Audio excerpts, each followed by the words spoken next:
Marcus exhaled sharply, gripping the armrests as he leveled his gaze at Emily. The weight of the cabin pressed down on them, every passenger locked in stunned silence, ears tuned in, waiting to see how this would play out.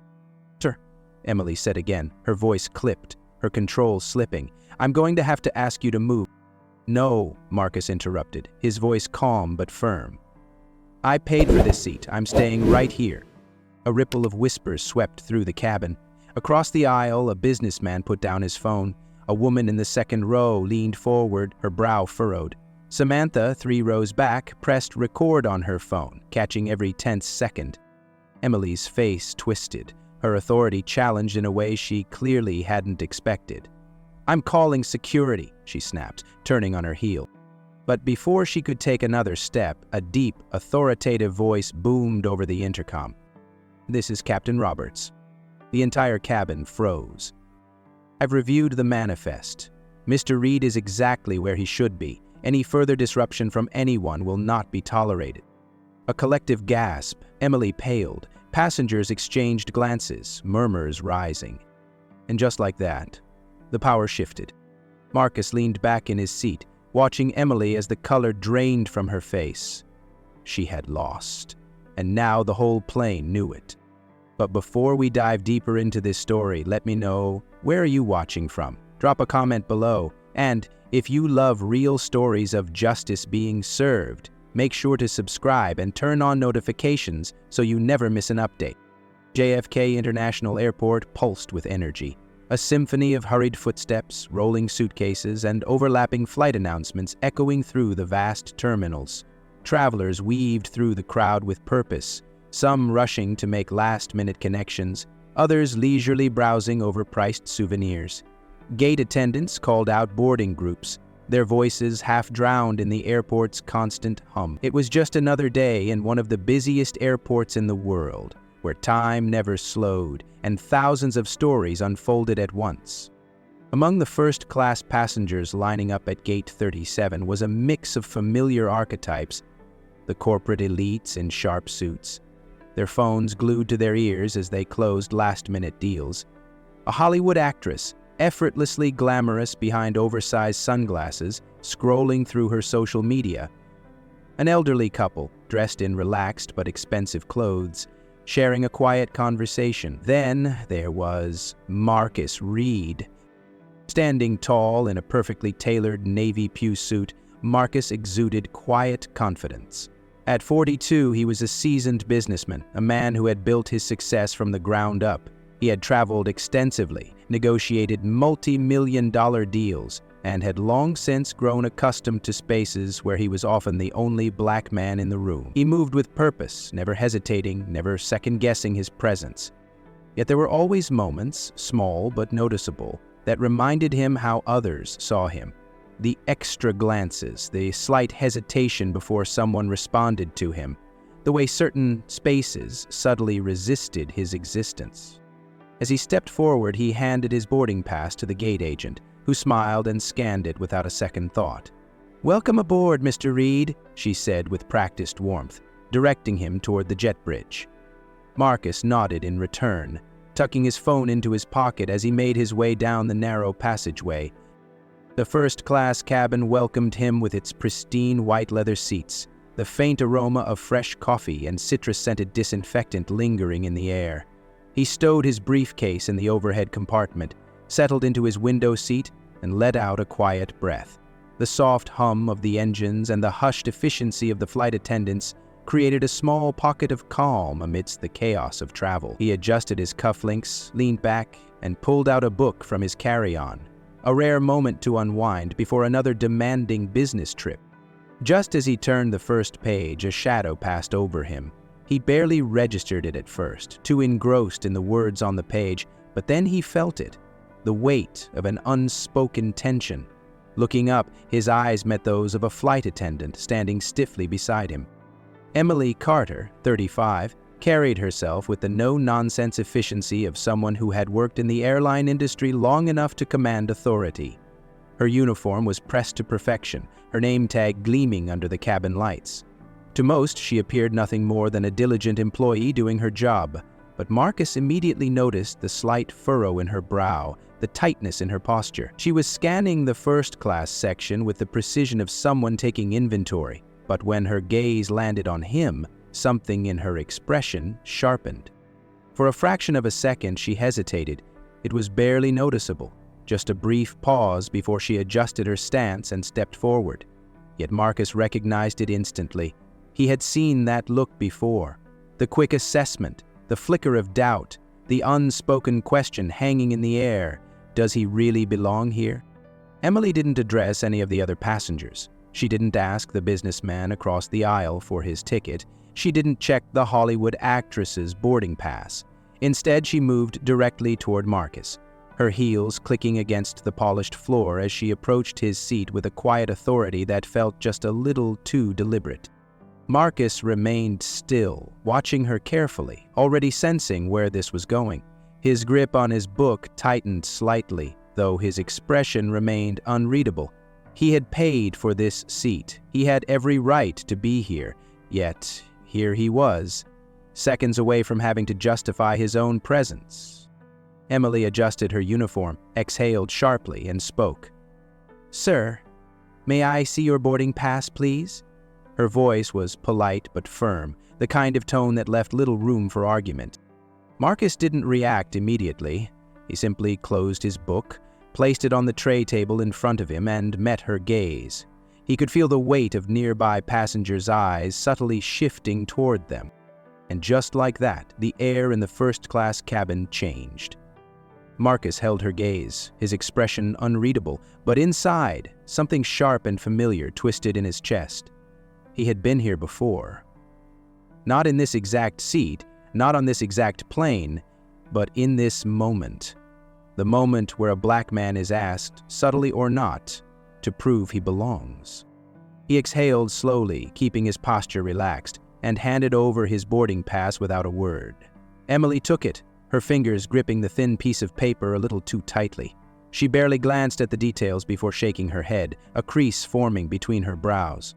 "I believe there's been a mistake," she said, her tone clipped, professional but with an undercurrent of something else. Marcus arched an eyebrow. "A mistake?" Emily straightened her shoulders. "First class is for..." She caught herself, hesitating for a fraction of a second, but the implication was already there, hanging thick in the air. A beat of silence. A shift in the cabin. Across the aisle, a businessman in a gray suit paused mid-guemaze, his fingers hovering over his phone screen. A young woman 2 rows ahead glanced back, subtly adjusting her AirPods. Even the Hollywood actress who had been flipping through a magazine let her sunglasses slip down her nose just enough to peek over the rim. Marcus leaned back slightly, his hands resting on the armrests, not moving to take the ticket back just yet. "Why don't you go ahead and finish that sentence?" His voice was calm, smooth as glass, but there was an edge beneath it. Emily's lips pressed into a thin line.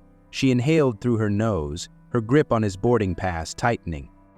"I just need to verify your seat assignment," she said briskly, sidestepping the trap she had almost walked into. Marcus tilted his head slightly, studying her, then nodded once. "By all means." Emily turned on her heel and strode toward the galley, her polished heels clicking against the floor with sharp efficiency. The businessman in the gray suit exhaled, shaking his head slightly. The woman with the AirPods leaned toward her seatmate, whispering something under her breath. Marcus sighed, rolling his shoulders, trying to ease the tension creeping up his spine. He had done everything right. He had booked this flight weeks ago. He had paid for this seat. He had scanned his ticket at the gate, been welcomed aboard like everyone else. And yet, here he was, waiting for permission to exist in a space he had already earned. He drummed his fingers lightly against the armrest, then reached for his book again. He had long since learned to pick his battles. He could argue, he could demand to know why he was the only one being questioned, but the outcome was already written in her posture, in the way she had approached only him. This wasn't about logic, it wasn't about rules, it was about perception, and he knew better than to let someone else decide how his story ended. A minute passed, then 2. The flight continued boarding, passengers weaving through the narrow aisles, stuffing bags into overhead compartments, exchanging polite nods with strangers. But in Marcus's row, everything was still. Then Emily returned. Her expression was different this time. Not apologetic, not embarrassed. Resigned. Irritated, as though the computer system had betrayed her. She handed the ticket back to him, her fingers stiff. "Your seat is confirmed," she said flatly. Marcus took the boarding pass, sliding it into his pocket without breaking eye contact. "I know." For the briefest second, something flickered across her face.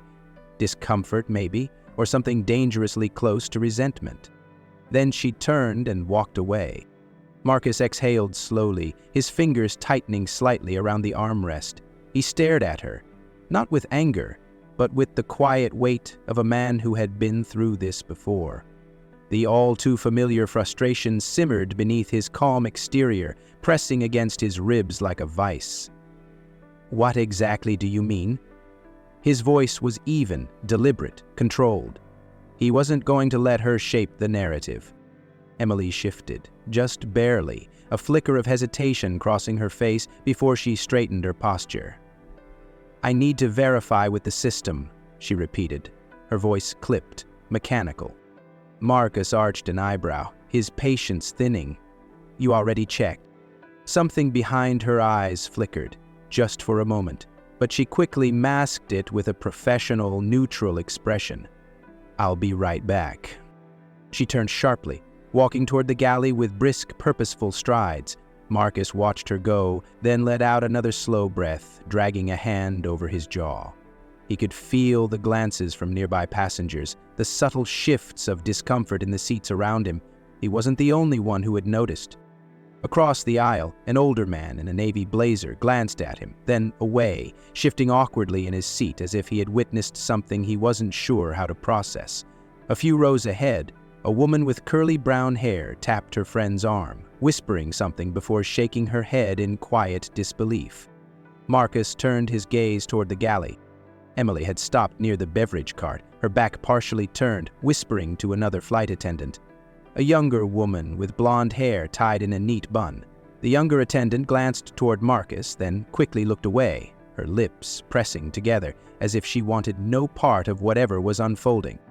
Marcus watched the exchange, his jaw tightening slightly. He wasn't stupid. He had spent years in boardrooms, reading people, analyzing the smallest shifts in tone and body language. He could see the way Emily's fingers curled around the edge of the counter, the slight jerk of her head as she spoke, the tension in her shoulders. She wasn't just asking a question. She was convincing herself of something. The younger attendant nodded hesitantly, then busied herself with the cart, clearly wanting no further part in whatever Emily was pushing. Marcus exhaled through his nose, shaking his head. He had seen this happen in restaurants, in hotels, in lobbies of places where some people just couldn't wrap their heads around the fact that he belonged there as much as anyone else. Emily turned back toward the cabin, her expression now set in something colder. She had made up her mind. David Gwynn, the flight supervisor, had seen a lot in his 20 years in the airline industry. He had de-escalated mid-air arguments, handled drunken passengers, and soothed screaming children. But this was different. He could feel it the moment he stepped into the first-class cabin. The tension hung thick in the air, pressing down like a storm about to break. He had been called over by Emily, who had insisted that there was an issue with a passenger's seat assignment. He expected a simple mistake, a clerical error, maybe even an overbooking mix-up. What he found instead was something else entirely. Marcus sat in his seat, back straight, his face impassive, but his fingers curled slightly around the armrest. Across from him, Emily stood rigid, her arms crossed tightly over her chest. The moment David stepped closer, he caught the way she squared her shoulders, the way her jaw clenched. He knew that look. It wasn't frustration over a seating error. It was something deeper, something more dangerous. David pulled the small tablet from his pocket, quickly accessing the flight manifest. He scrolled through the list of passengers, scanning each name carefully. It took him less than 10 seconds to find what he was looking for. "Eturi, Marcus," he read aloud, his voice level. "Seat 3A, confirmed first-class passenger. Ticket paid in full." Marcus exhaled sharply, shaking his head with the ghost of a bitter smile. "Exactly what I told her," he said, his tone measured but edged with something unmistakable. David turned to Emily, expecting to see some flicker of realization, maybe even a sliver of embarrassment. Instead, her lips pressed into a firm, defiant line. "I'll double-check again," she said, her voice tight, her hands twitching slightly at her sides. David's brows furrowed. "Emily, the system is correct. His seat is confirmed." She didn't move, didn't blink. She was digging in. Marcus let out a quiet, humorless laugh, shaking his head. He was exhausted. Not just by her, not just by this moment, but by the relentless repetition of this exact scenario over and over again, in different places, under different circumstances, but always the same subtext. "How many times do I need to prove I belong?" His voice wasn't loud, but it carried, cutting through the hushed murmurs of first-class passengers watching the exchange unfold. David heard a small intake of breath from a woman a few rows ahead. He felt the ripple move through the cabin, the awareness that this wasn't just an airline mistake. Emily's fingers curled into fists, her face unreadable, but her silence saying everything. David took a breath, choosing his words carefully. "Marcus has provided his boarding pass. I have personally checked the system. His seat is not in question. We need to move forward with boarding and ensure the flight departs on time." Emily didn't move. David's patience thinned. "Emily," he said, his voice quieter, firmer. "This conversation is over." Something flashed in her eyes. Anger, frustration, something bitter and unspoken. But she had no choice. She swallowed hard, exhaled sharply through her nose, then turned on her heel and walked briskly back toward the galley, her steps stiff with barely contained resentment. Marcus sighed, shaking his head slightly as he leaned back into his seat. The businessman across the aisle adjusted his tie, avoiding eye contact. The Hollywood actress had lowered her magazine entirely, watching the scene with open interest. The woman with the AirPods whispered something again to her seatmate. The weight of the moment settled over the cabin, unspoken but undeniable. David turned back to Marcus, offering him a professional nod. "I appreciate your patience, sir," he said, his tone neutral but firm. Marcus gave a slow nod in return. "I just want to get where I'm going, same as everyone else." David's jaw tightened slightly. "Of course," he said. "Enjoy your flight." Then he turned and walked away, feeling the unshakable weight of the passenger's eyes still on him. A soft chime signaled the final boarding call, but in the first-class cabin no one was focused on the usual travel routines. The air had shifted, thick with something unspoken yet unmistakable. Conversations had stalled, books and magazines had been lowered, and an undercurrent of awareness rippled through the passengers. Across the aisle, Samantha Owens had been watching intently from the moment the flight attendant had stopped at Marcus's seat.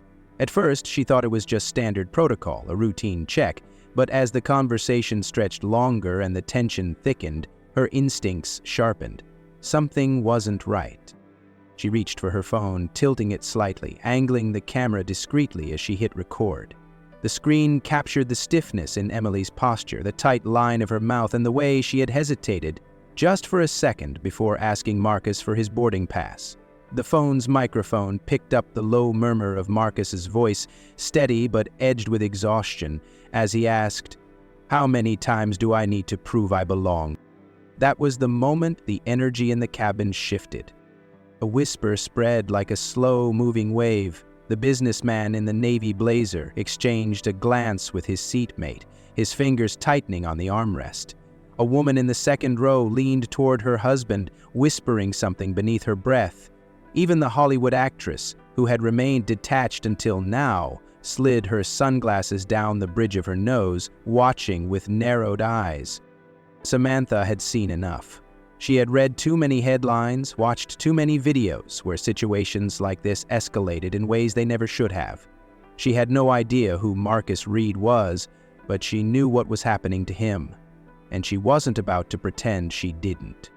She hit send, sharing the video with a friend before locking her phone and slipping it onto her lap, just in case she needed to record more. Emily reappeared, her expression unreadable, but there was something colder in the way she moved. She didn't look at Marcus as she passed his seat, heading straight for the galley. Another whisper, another glance exchanged. And then the murmurs weren't so quiet anymore. Emily's footsteps were quick and deliberate as she strode back down the aisle, her mind racing, her pulse drumming in her ears.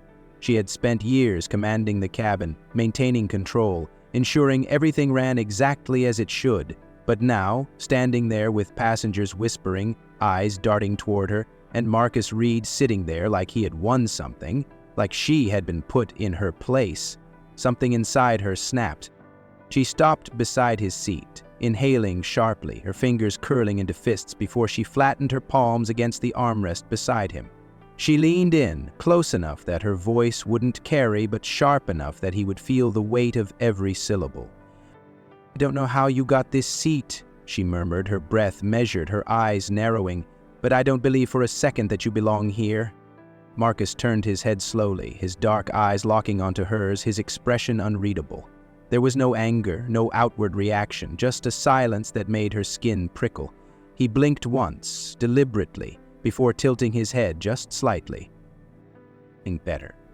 "Better so?" he said, his voice low but steady, controlled in a way that made her shift uncomfortably.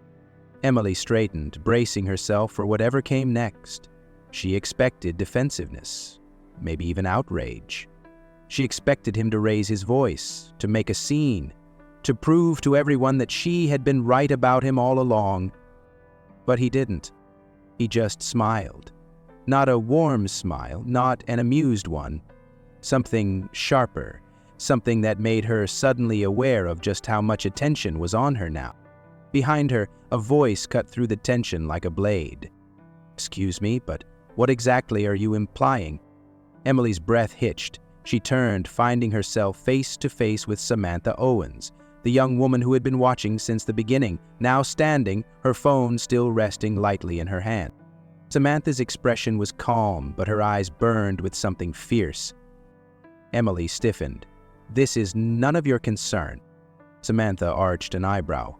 "Oh, I think it is," she said. "Because from where I'm sitting, it looks like you're harassing a paying customer for no reason." More murmurs. A few heads turned. A man 3 rows ahead sat up straighter. Emily swallowed hard, her nails pressing into the fabric of her uniform. The control she had once held so tightly was slipping fast, and she didn't know how to get it back. Samantha's voice cut through the tension like a lightning strike. "Ma'am, he showed his ticket. What's your problem?"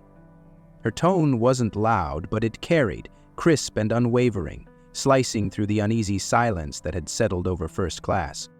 Emily's back stiffened as her eyes flicked toward Samantha, then around the cabin. The moment had shifted. Passengers weren't just glancing anymore, they were watching. A businessman in a dark suit across the aisle adjusted his tie, cleared his throat, and nodded. "She's right, we all saw it. His seat was confirmed. Why are you still standing here?" Emily inhaled sharply. "I am just ensuring that there was no mistake." "Nozen vil du ne mabo." Another voice, this time from a middle-aged woman in row 2. Her brows were knitted together, disbelief written across her face. "The supervisor already checked. The system already checked. You're the only one still having trouble accepting it." A murmur spread across the cabin, quiet but growing. Someone in the back whispered, "This is ridiculous." Another passenger, an older man with salt and pepper hair, scoffed under his breath. "Unbelievable! This is embarrassing." Emily's pulse pounded in her ears. This was spiraling too fast. She had been so sure, so certain that she had been right. But now, with all these eyes on her, all these voices rising in defense of the man she had tried to push out, she felt something colder creeping into her chest. Marcus still hadn't moved. He sat there, composed, his expression unreadable, watching her with the same steady calm he had carried from the beginning. He didn't need to say anything. The passengers were doing it for him. A teenage boy a few rows back leaned toward his father.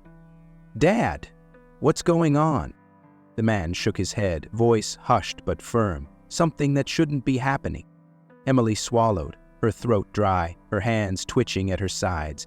The weight of their judgment pressed against her heavier than anything she had felt before. The authority she had wielded so easily minutes ago now felt like sand slipping through her fingers. And then, from the back of the cabin, a voice rang out louder than all the rest. "This is discrimination, and I got every second of it on video." The words struck like a hammer, and the cabin fell into stunned silence.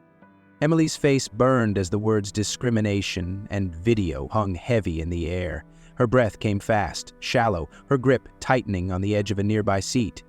The shift had happened too quickly, spiraling out of her control, slipping away like water through clenched fists. Passengers were watching her. Not just watching, judging. Their eyes bore into her, filled with something she couldn't place, something she didn't want to name. The businessman, the woman in row 2, the teenage boy and his father. Samantha Owens still standing, arms crossed, phone in hand. And Marcus Reed, who hadn't moved an inch, his face calm but unyielding, as if daring her to push this any further. A lump of anger and panic clogged her throat. This was her cabin, her authority.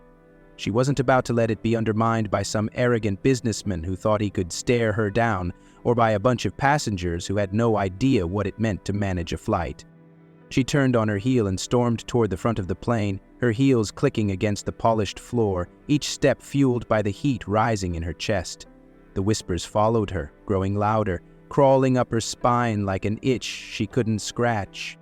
She reached the intercom, pressed the button, and lifted it to her lips. "We have a disruptive passenger in first class." The words were cold, final. They carried across the cabin, clear enough for everyone to hear. A collective inhale rippled through the passengers, a stunned disbelief that sent a fresh wave of murmurs rolling through the rows. Marcus blinked once, slowly, as if registering just how far she was willing to go. His fingers drummed once against the armrest before he exhaled sharply, shaking his head, lips pressing into a thin line. Samantha let out a short, incredulous laugh. "Are you serious?" Emily didn't turn, didn't acknowledge her. She kept her eyes fixed ahead as she hung up the intercom and took a step back, arms crossing over her chest, jaw tightening. The response came faster than she expected. The overhead speakers crackled to life, and then, "This is Captain Roberts." Emily's stomach dropped. "I understand there's been an issue with a passenger's seat assignment. I've reviewed the manifest myself, and Mr. Reed is exactly where he should be. Any further disruption from anyone will not be tolerated." The weight of the captain's voice, firm and absolute, landed like a blow to the gut. Passengers shifted, watching her now with something colder, sharper. Emily's nails dug into her arms. Her mouth opened, but nothing came out. She had lost, and everyone knew it. The intercom crackled again, the sound slicing through the thick silence of the first-class cabin. The passengers barely breathed, their attention snapping toward the speakers overhead. "This is Captain Roberts," the voice rang out, steady, authoritative. "I've reviewed the situation. Mr. Reed is exactly where he should be. Any further disruption from anyone will not be tolerated." The finality in his tone sent a ripple through the cabin. A collective gasp followed, as though an invisible weight had just shifted. Marcus exhaled slowly, his jaw tightening as he processed what had just happened. He had expected pushback, expected this to be yet another situation where logic and proof wouldn't be enough. But now, this? The captain himself had stepped in, and with those few words had shattered whatever false authority Emily had been clinging to. The businessman across the aisle let out a quiet, "Well, damn," adjusting his watch as if he had just watched a corporate deal fall apart. The woman in row 2 shook her head, her lips pursed in quiet disbelief. Even the Hollywood actress, who had spent the better part of the flight pretending to be absorbed in her magazine, finally pushed her sunglasses up onto her head and muttered, "That's embarrassing." Emily stood frozen near the galley, her entire body stiff as if she had just been slapped. The blood drained from her face, leaving her looking pale and tight-lipped. She opened her mouth, searching for something, anything, to regain control, but there was nothing left to say. She had lost.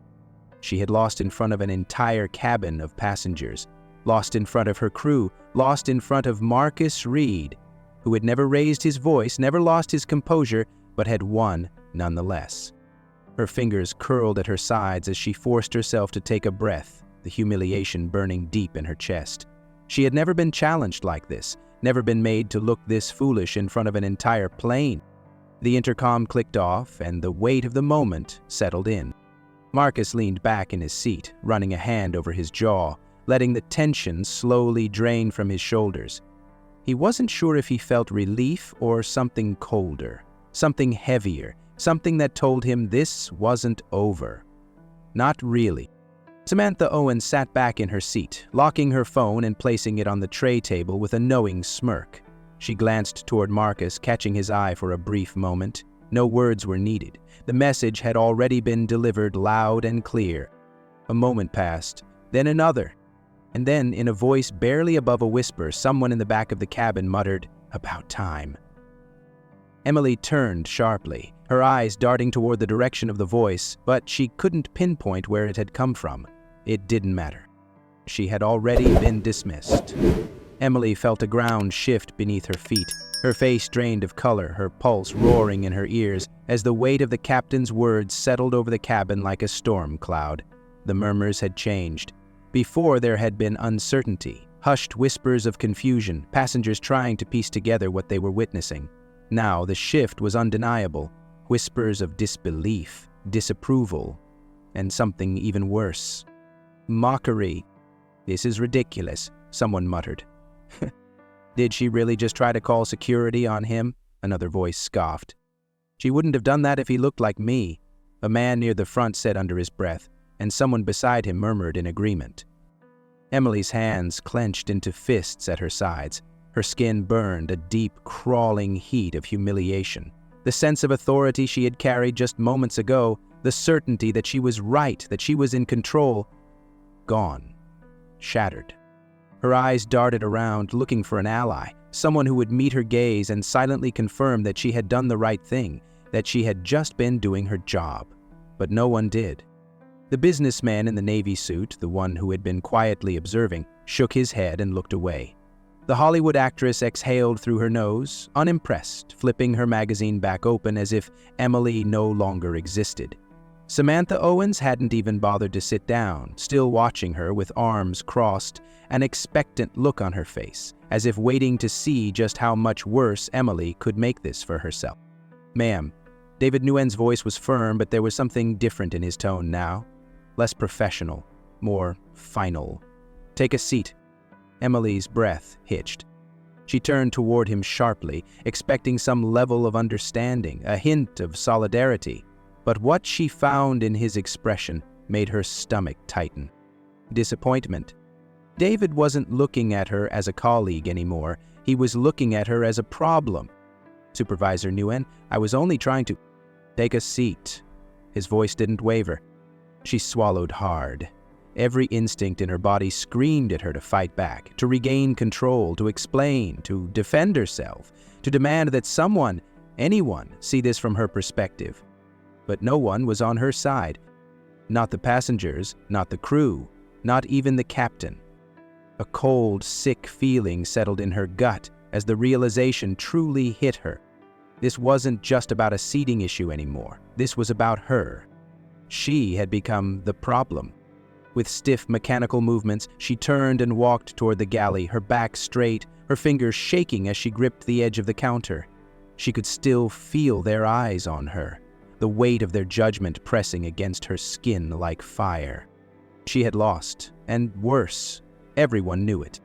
Emily's fingers trembled as she reached for the airline handbook on the galley counter, flipping through the pages with frantic energy. There had to be something, some protocol she could point to, some obscure rule that would justify what she had done.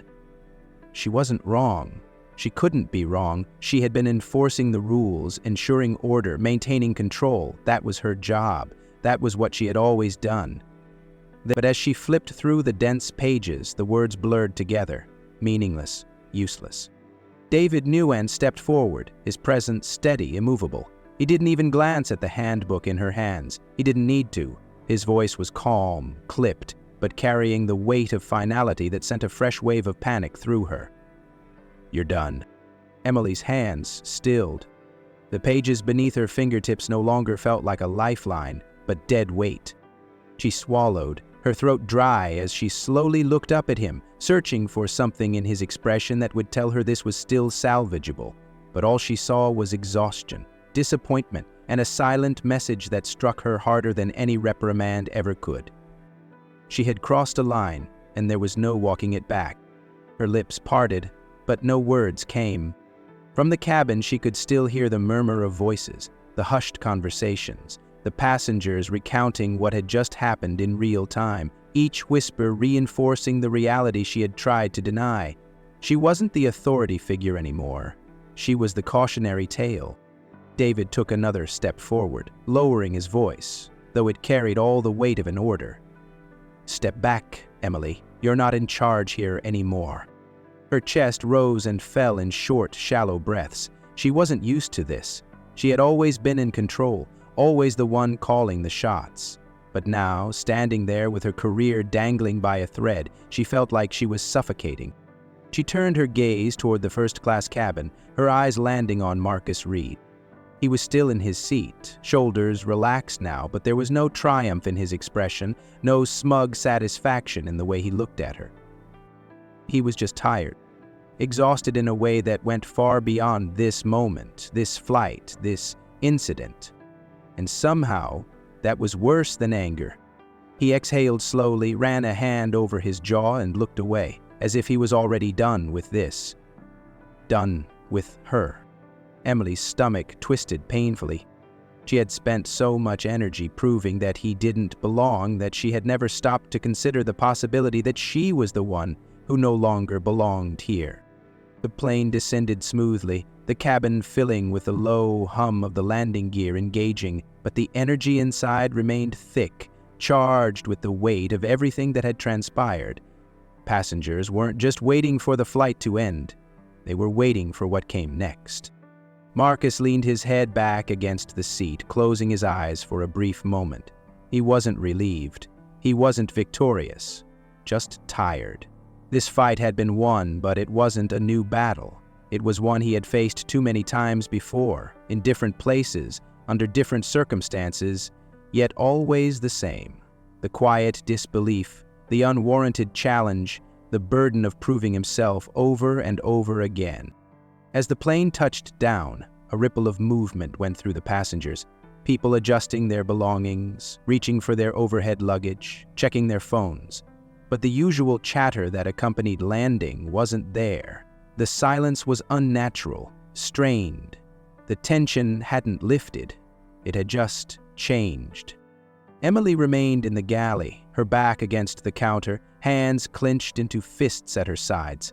She hadn't spoken since David had ordered her to step back. She could feel the judgment radiating from the passengers behind her, the weight of their glances pressing against her skin. It was unbearable. As soon as the seatbelt sign clicked off, passengers began unbuckling, but no one rushed to stand. All eyes were on the front of the plane. Then, movement at the jet bridge. Two uniformed airline officials stepped onto the aircraft, their expressions unreadable but purposeful. They exchanged a brief word with David, who nodded and stepped aside. Emily's breath hitched. One of the officials turned to her. "Miss Carter, you need to come with us." The murmurs from the passengers swelled, louder now, uncontained. A few people shifted to get a better look. The businessman in the suit let out a low whistle. The woman from row 2 shook her head in disbelief. Emily swallowed, her throat dry. But there was nothing to say. David met her gaze, his face unreadable. She forced herself to stand tall, smoothing her uniform with a trembling hand before stepping forward. The moment she moved, the tension broke completely. A voice from the back, low, murmured but clear, "Good riddance." The words sent a fresh wave of heat crawling up her neck. She didn't turn. She didn't look at them. She walked, head held high, though every step felt like a weight dragging her down. As she passed the first-class section, her eyes flickered toward Marcus. He wasn't watching her. He had already picked up his book again. Not victorious, not gloating, just done with her. Samantha Owens, still seated, lifted her phone and tapped the screen. The video, already uploaded, had started gaining traction. She smirked slightly as the comments rolled in. Justice wasn't just in motion, it had already arrived. Within hours, the video spread like wildfire. What started as a simple recording on Samantha Owens' phone had now become a viral storm, tearing through social media platforms with relentless force. The footage, barely 2 minutes long, was clear, undeniable. Emily Carter, stiff-backed and authoritative, demanding Marcus Reed prove he belonged. Marcus, calm but firm, refusing to be pushed out of the seat he had paid for. The rising tension, the whispers of the passengers, the exact moment the captain's voice rang out over the intercom, shutting everything down. And finally, the walk of shame. Emily being escorted off the plane, her face pale, her lips pressed into a thin, angry line. It took only a few reposts before the internet did what it did best. The hashtags began trending almost immediately. First class while black. She thought he did belong. Airline accountability. Thousands of comments flooded in, outrage spilling over every corner of the internet. This is why we record everything now. If there wasn't a video, they'd spin it like he was the problem. Is the captain shutting it down like a boss? We need more people in power doing this. That flight attendant really tried to gaslight the whole plane. Glad she got what she deserved. News outlets picked up the story within hours, running headlines dissecting every moment of the footage. Viral video exposes racial discrimination on airline. Flight attendant escorted off plane after wrongfully targeting black businessmen. Airline responds to growing controversy following passenger incident. The airline was forced to release a statement before the workday even ended. Their response was the usual corporate jargon. We take these matters seriously and an internal review is underway. But it wasn't enough. The pressure was mounting, the public demanding not just words, but action. Meanwhile, in his office, Marcus scrolled through the headlines, the comment sections, the retweets. He hadn't asked for any of this. He hadn't expected this moment, this fight, to be broadcast to the world, and yet here it was, playing out in real time. He exhaled, rubbing his temple, feeling the weight of it all settle onto his shoulders. It wasn't just about him anymore. This was bigger now, and someone had to make sure the airline didn't just let this fade away. Lisa Thompson sat at the head of the long glass conference table, her fingers steepled together, her expression locked in a tight mask of control. The corporate office of the airline was in full-blown crisis mode. A wall of screens displayed live social media feeds, news headlines, and rapidly climbing view counts on the viral video. Every major network had picked it up. The airline's name was plastered across the internet, drowning in outrage, criticism, and calls for boycotts. The PR team sat tense, laptops open, fingers flying over keyboards as they scrambled to draft responses, monitor public sentiment, and attempt damage control. An exhausted-looking legal representative was flipping through a thick binder, muttering under his breath about potential lawsuits. Lisa had seen bad PR storms before, but this was different. This wasn't a delayed flight or an angry customer ranting on Twitter. This was systemic. This was about trust. Getting hammered in every demographic, one of the analysts said, clicking through real-time analytics. Engagement is through the roof, but for all the wrong reasons.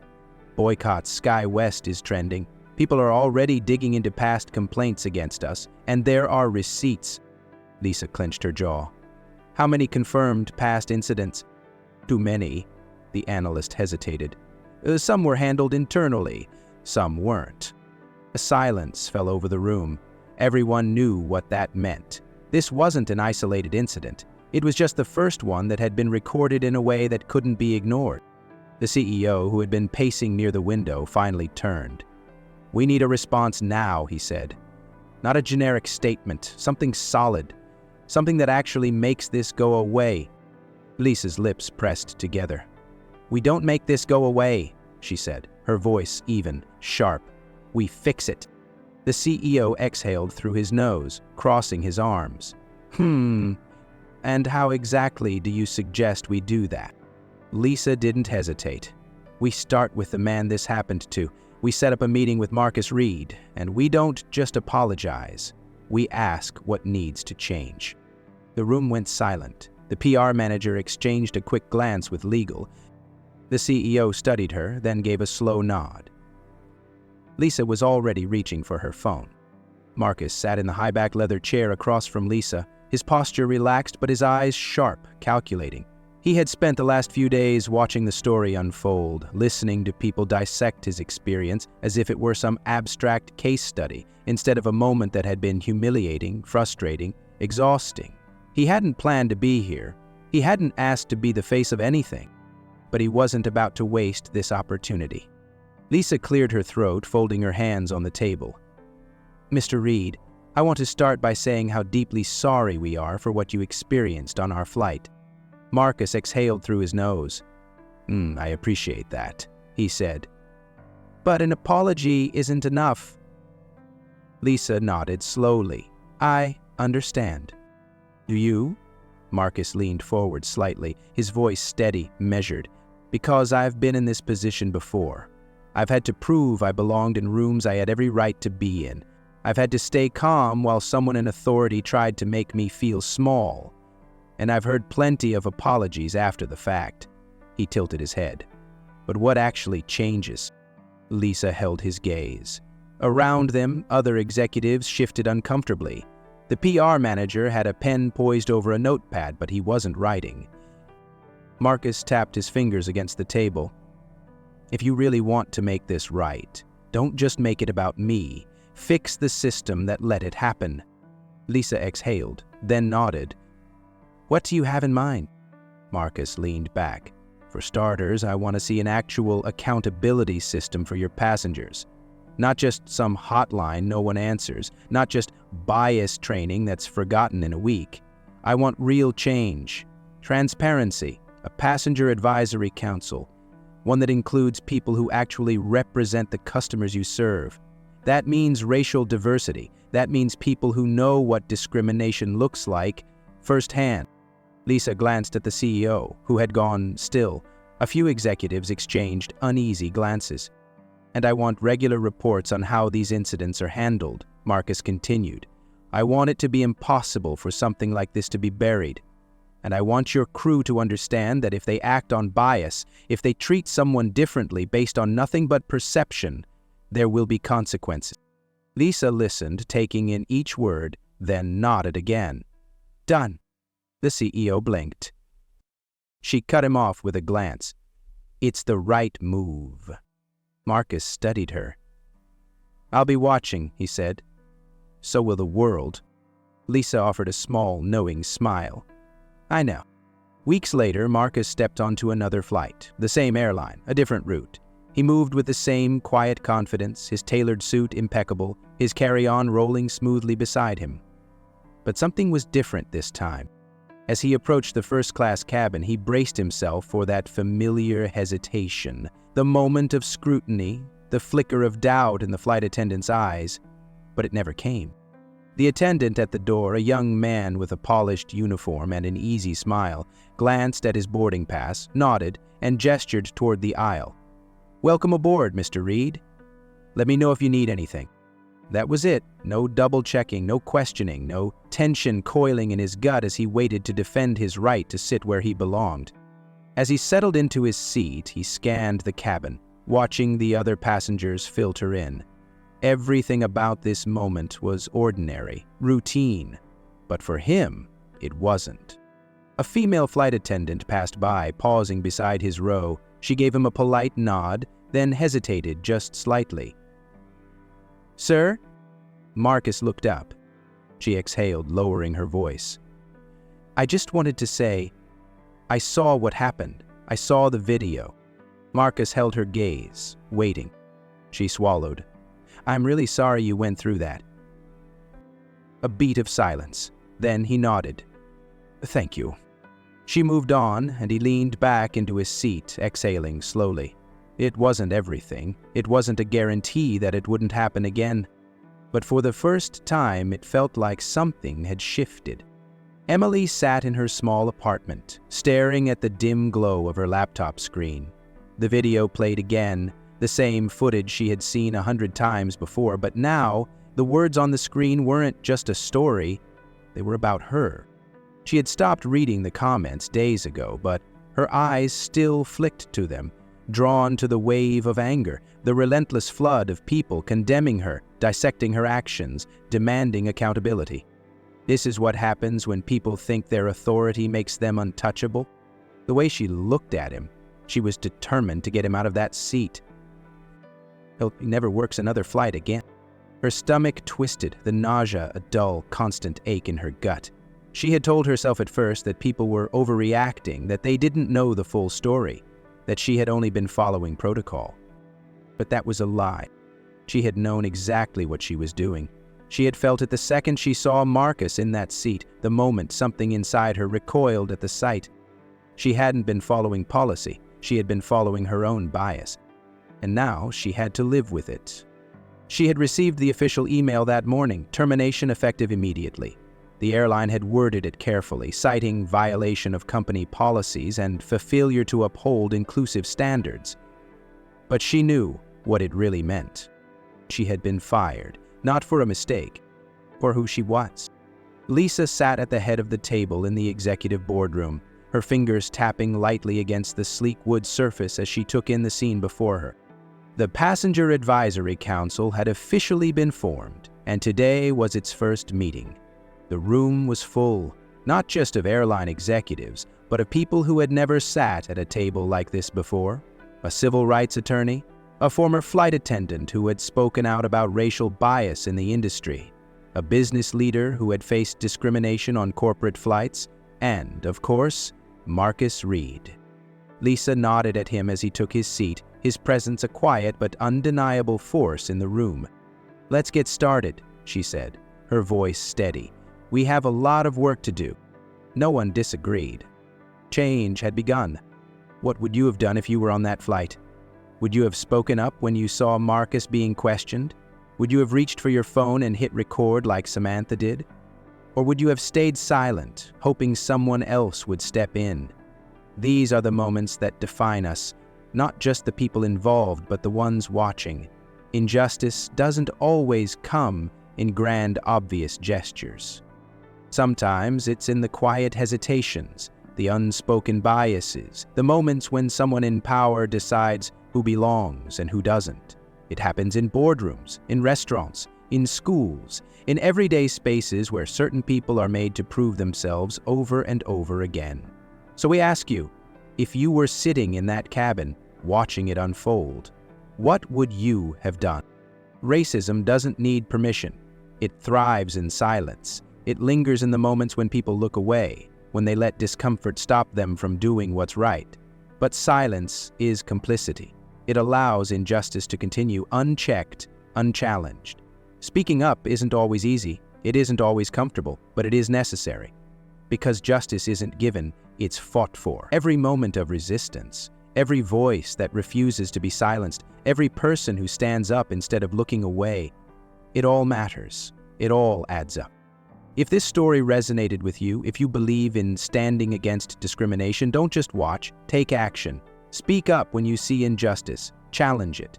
And if you want to hear more stories that expose the truth, that demand accountability, that remind us all why this fight matters, hit that like button, share your thoughts in the comments, and subscribe for more real stories that spark change. Because awareness is just the beginning. What happens next, that's up to you.